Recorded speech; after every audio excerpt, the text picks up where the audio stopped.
ቆይ ስምህ ማን ነበር ያልከኝ? ስሜ ምን ይሰራልሻል? በቃ ጠበቃው ብለሽ ጥሪ። እሺ ጠበቃው፣ በባለፈው ነገር ይቅርታሽ። ለምን? ባለፈው ልታቅፈኝ ስትሞክር ለተፈጠረው ነገር ነው። ችግር የለም። እሺ እና አሁን አታቅፈኝም? ምን ነው ልትሞች? እስቲ ተስፋ ቆረጥሽ? እቀፌ በእናትህ። ወይኔ ልቀፈል። ዝና ወጥቷል፣ አይመለስም። አይ ምንም ሳይለኝ ነው የወጣ። ይቅርታ በእናትህ። ዛሬ እኮ የመጨረሻ ቀኔ ናት። ዝናስ? ዝና ሄዷል፣ አይመጣም። እቀፈኝ ወይ ደግሞ ሳመኝ። አዎ ና፣ የፈለግከው ነገር አድርግ።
ትህትና በዛሬው ክፍል ማምለጥ አለባት የምትሉ ብቻ ቪዲዮውን ላይክ እያደረጋችሁት ብዛታችሁን አሳዩኝ።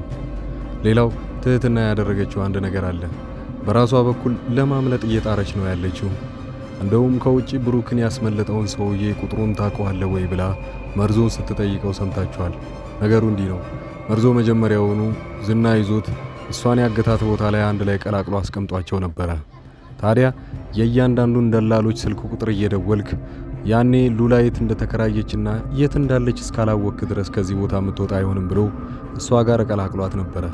በሰዓቱ እሱም ቢሆን ነገሩን ለማጣራት ሲል አብረው የታገተችውን ትህትናን ነገሮችን ሲጠይቃትም እሷም ደግሞ ከውጭ ሆና ስትጠይቀው ሰምታችኋል። ደላላው መጀመሪያውኑ ዝናን እንደዛ ሲለምነው የነበረው እባክህን የአዲስ አፍቃሪ ነኝ፣ ልጅቷን ገና አጣጥሜ ራሱ አልጨረስኳትም፣ ከእሷ ጋር አትለያየኝ ባጭሩ እያለ ሲለምነው ነበረ። ነገር ግን ከታሰረችው ከትህትና ጋር ከተገናኘ በኋላ እንደውም እሷ ጋር ትንሽ እየተነጋገሩ ባለበት ሰዓት ላይ ትህትና ያው ያጠፋው ጥፋት ትንሽ ሊሆን ይችላል፣ ተመልሶ ከዚህ የሚወጣ ከሆነ ግን እኔን የሚረዳበትን መንገድ መፈለግ ይኖርብኛል ብላ የመጀመሪያ ጥያቄዋን ትጠይቃለች። ትህትና የጠየቀችው ምናልባት ከውጪ የሚያውቃቸው እነዛ ብሩክን ያስመለጠውን ሰውዬ ብላ ነገሩን ስትጀምር የሰውየውን ቁጥር እንደማያውቀው ይነግራታል። እሷ ግን ማለት የፈለገችው መድብልን ነበረ። መድብል ምን ያህል ጎበዝና ጀግና እንደሆነ በዚህ አጋጣሚ ታውቃለች። እሷንም ከዚህ ሊያስወጣት እንደሚችል ስለተተማመነችበት ብቻ ነው የሱን ቁጥር እያፈላለገች ያለችው። ነገሩ እንዲህ ነው። ቁጥሩን ባታገኝም ግን ሌላ በቃሏ መያዝ ያለባትን ቁጥር እየጠየቀችው ነበረ። የመጀመሪያው የራሱን ቁጥር፣ ሌላው ደግሞ ዳጣ ተብየዋን እንደሚያውቋትና በቃሉ የእሷን ቁጥር እንደሚያውቀውም ጭምር ከነገራት በኋላ ላይ ያንዳቸውን ቁጥር በቃሏ ትይዛለች ማለት ነው። እሱ ግን ከዚህ በጊዜ የማይወጣ ከሆነ እንደሷ ያው እጣፋንታው በጣም መጥፎ እንደሆነ ስትነግረው በዚህ ሰዓት ላይ ደላላው በጣም ይፈራል። ሊገለኝም ይችላል፣ አንቺ እዚህ ያለሽው ሊገልሽ ነው እንዲህ ብሎ ነገሩን እያጣራ ነበረ። ከዚህ ሲወጣ አስቡት፣ እሷንም ሊረዳው የሚችልበት መንገድ ነው የተገናኙት ማለት ነው። ዝና በዛም አለ በዚህ ብቻ ሳያስበው ያንን ደላላ ወደ ልጅቷ ጋር መቀላቀሉ በጣም አሪፍ ሆኖላታል። እሷም ቢሆን የአንዳች የምታውቃቸውን ሰዎች ስልክ ቁጥር ታውቃለች ማለት ነው። አንዴም የቅድስትም ሊሆን ይችላል የዳጣ ብቻ እነሱ ካወቁ በኋላ ላይ ትደውልላቸውና ቀጥታ እባካችሁ የታገትኩበት ቦታ ዝና ያውቀዋልና ከዚህ ልታስመልጡኝ የምትችሉበትን መንገድ ብቻ ፈልጉልኝ። ሌላኛው ደግሞ መድብል እሷን ለማስፈታት ሲል አሪፍ መንገዶችን እየፈለገ ነው ያለው። አሁን ዳጣ ትሄድና ለመድብል ልጅቷ ከውስጥ ሆና ደውላልኝ ነበረ፣ እሷ እንድታስመልጣት ትፈልጋለች፣ አሁን የምትረዳበት ጊዜ ነው ብላ መናገሩ አይቀርም። ያኔ ያስቡት ምን ሊፈጠር እንደሚችል። ትህትና የመጀመሪያ ሀሳቧን ካሳካች በኋላ ሁለተኛው ደግሞ ስልክ ቁጥር ወይንም ስልክ የምትደውልበትን አንድ ቀፎ ማግኘት ይኖርባታል።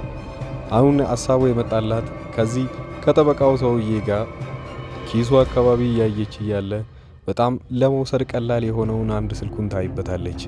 ሰውየው ደግሞ ደካማ ጎኑ ሴት እንደሆነ ስለምታውቅ ባለፈው ስላስቀየምኩ ይቅርታ፣ ዛሬ እኔን ማቀፍ ከፈለክ እኮ ማቀፍ ትችላለህ ብላ ነገሩን ታነሳበታለች። ጠበቃው ግን በዚህ ሁኔታ ላይ በጣም የፈራው ዝናን ስለነበረ ምናልባት እሱ አድርጊ ብሏት እንዳይሆን ብለው አይ እኔ አልፈልግም ይሄንን ነገር፣ ዝና ካየ ጥሩ አይመጣም፣ ዝና እኮ አሁን የለም፣ አንተም ባለፈውም ስላስከፋው ነው፣ አሁን ደግሞ ልሞት ስለሆነ በቃ የመጨረሻ ምኞቴን ላሳካ ብዬ ነው፣ ማቀፍ የምትፈልግ ከሆነና ሌላም ነገር ካደረከኝ ችግር የለውም ትለዋለች። እሱም ደግሞ ነገሩ በጣም አላስችል ስላለው ይህ ጠበቃ ዘሎ ሄዶ ያቅፋታል። እሷ በሰዓቱ ደግሞ ስልኩን ለመውሰድ በጣም በጥንቃቄ ታደርግና ስልኩን ከወሰደች በኋላ የእጇ ወይንም ከላይ የለበሰችው እጇ ውስጥ ትደብቀዋለች። ይህንን ካደረገች በኋላ ግን ዝና ፊት ለፊታቸው ይመጣል። ነገሩን ያየ ይመስል በጣም ተደናግጦ ምን እያደረጉ እንደሆነ ይጠይቃቸዋል። እነሱ ግን የሚመልሱትን አላገኙም። ቀጣዩ ላይ ምን የሚፈጠር ይመስላችኋል? ሰዎቹ እዛ ጋር ተረሳስተው ወይንም ደግሞ ዝናም ሳያስተውለው ጠበቃውም ደግሞ ስልኩ እንደተወሰደበት ሳይታወቅ ከዛ ቤት ይወጣሉ። እሷም ደግሞ ባላት ትንሽዬ ሰዓት ብቻ ደውላ ራሷን ለማትረፍ የምትጣጣር ይሆናል። አብዛኞቻችሁ ቅሬታ እያቀረባችሁ የነበረው የዚህ ድራማ ነገር ተንዛዝቷል፣ ለምን ወደ ጉዳዩ አይገባም ነበር ያላችሁት። ይኸው ቀጣዩ ክፍል ላይ ብዙ ነገሮች እንዳለ የሚፈጠሩ ይሆናል። ደላላዎቹስ እንደሚፈሩት ሆነው ነገሩንና ትክክለኛውን ሉላ ያለችበትን ቦታ ይናገራሉ ወይንስ እነሱ ሳይናገሩ ዝናን ቀድመው ነመድብል ነብሩክ ነሞገስ አንድ ላይ ሆነው አሸንፈውት እስር ቤት የሚከቱት ይሆን? ይህም ቀጣዩ ላይ እናየዋለን። ነሞገስም መድብልም ራሳቸው ሳያስመልጧት ወይንም ደግሞ ልጅቷን ማን እንዳስመለጣት ሳይታወቅባቸው እንድታመልጥ ነው የሚፈልጉት። ያ ማለት ዝና ልጅቷ እንዳመለጠች ካወቀ በኋላ በራሷ ተጣጥራ አመለጠች እንጂ ነሞገስና ነመድብል አስመለጧት ብሎ እንዲያስቡ አልፈለጉም። ልጅቷ ወዲያውኑ ካመለጠች በኋላ እቺ ትህትና ተብየዋ ያው ፖሊስ ጣቢያ ገብታ ዝና ላይ መመስከር ይኖርባታል። ወዲያውኑ 24 ሰዓት ሳይሞላ ዝናም ቢሆን ግብረ አበሮቹ አንድ ላይ እስር ቤት ይገባሉ።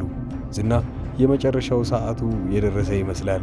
ቀጣዩን ክፍል እንዲለቀቅላችሁ ቻናሉን ሰብስክራይብ አድርጋችሁ ኮሚኒቲ ፖስት ላይ ፖስት ማድረጋችሁን አትርሱ።